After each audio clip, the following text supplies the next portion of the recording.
Alright, hey, this is Hans, and this is... Mimi. And this is... Miles. And it's time for another episode of Unboxing Time with the Ramen Raider, the show where I show you what comes in the mail. And today we've got a box from... The USA!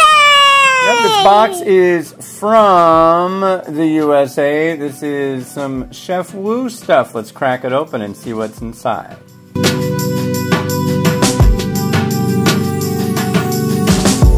Cool. Alright, so I got a couple things that I wasn't able to review before, and I'm going to be able to review now, and some new stuff and some other stuff. So I'm really stoked. Let's check it out. So I did a cup version of these. I did the hotter and spicier cup, the chicken cup, and the beef cup. And I saw that there were pack versions, so I asked them, and here they are. Thanks. Next up, they've got some of these fancy Chef Wu cups. This one's a Thai lemongrass ramen. Notice this, though, 20 grams.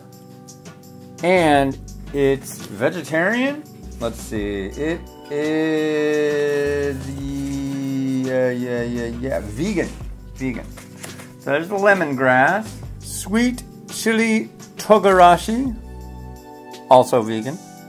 Next up, we've got a roasted chicken flavor. I noticed this one says it's vegetarian and not vegan. And finally, a braised beef flavor, again, vegetarian and not vegan. But they all have 20 grams of plant-based protein, so that's cool. Well, very cool. Thank you very much to the folks over at Palmetto Foods for shooting these over. And yeah, 20 grams for the cups, and there's protein in these, and everything's vegan and vegetarian. So that's pretty cool. New options for people. All right, well, hey, this is Hans the Ramen Raider wishing you enjoyment of your noodles each and every day. Have a good one. Bye.